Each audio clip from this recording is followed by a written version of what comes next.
A very good morning, everyone present here.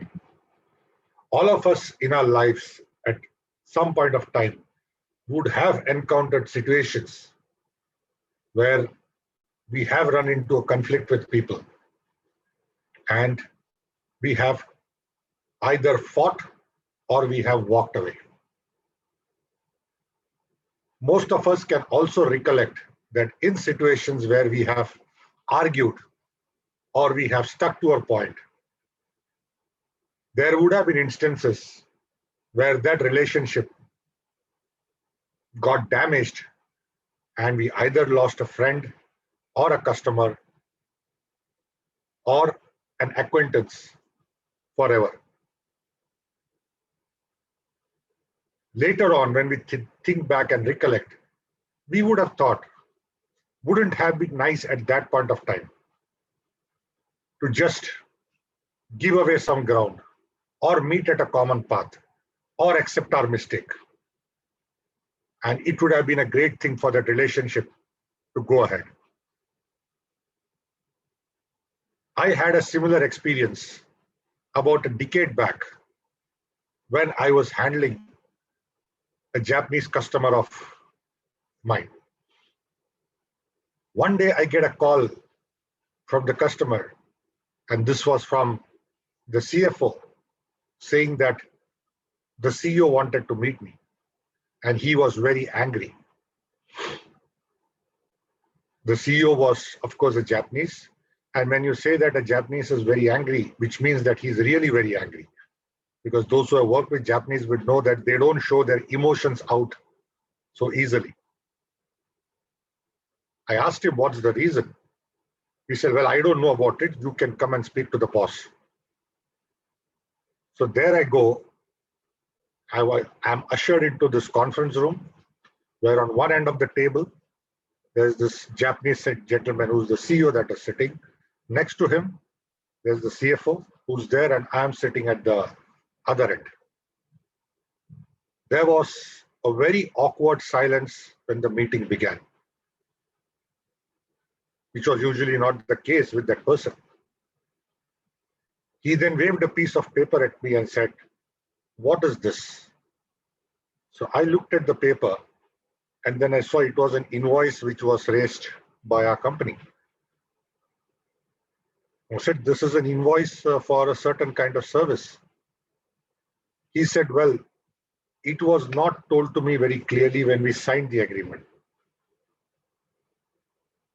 When I looked at it, I knew that it was a bit ambiguous in the way it was there in the agreement, but as we Indians are, we always think, well, the other side would know.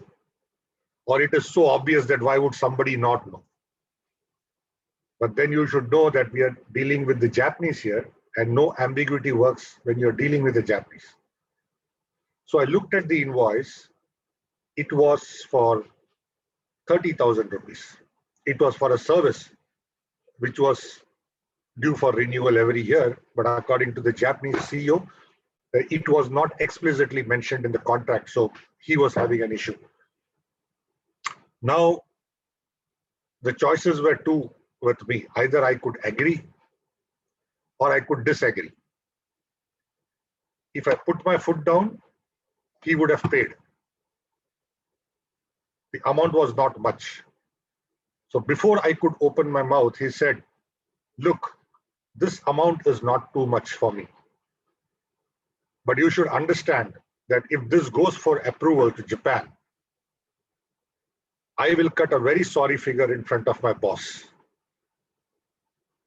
And that was a clear lesson in cultural dynamics to me, because in a Japanese hierarchy, if somebody doesn't do their job very well, they are kind of looked down upon to say that you have not been a very good manager. Not the case in India. India, somebody could go and say, well, this 30,000 rupees, please pass it. Okay, it's there in the contract, but it's a bit ambiguous. Doesn't work that way in Japan. So he said, look, I will cut a very sorry face in front of my boss. but this is not so great amount to me. I have the approval to pass it. But he said, that is not the point. The point is that it was very ambiguous. Now you tell me what to do. Now for me, the choices are two. Either I put my foot down and I say, you pay.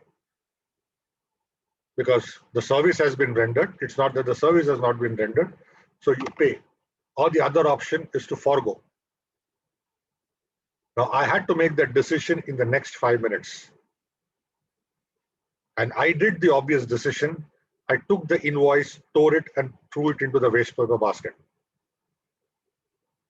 Both of them were very surprised about it. But then they asked me, what does that mean? I said, there is no invoice now, so you don't have to pay. He says, are you sure? I said, yes. Without an invoice, how can you pay anyway? So the invoice is gone. I could see a flood of relief on his face, not because 30,000 was a very big amount to him, but then I had helped him save face in front of his boss. And what did I get in return? Since it was financial year end, I walked out with an order of 12 more licenses for that product, which was worth 200 times more than the value of the invoice which I tore and threw into the dustbin.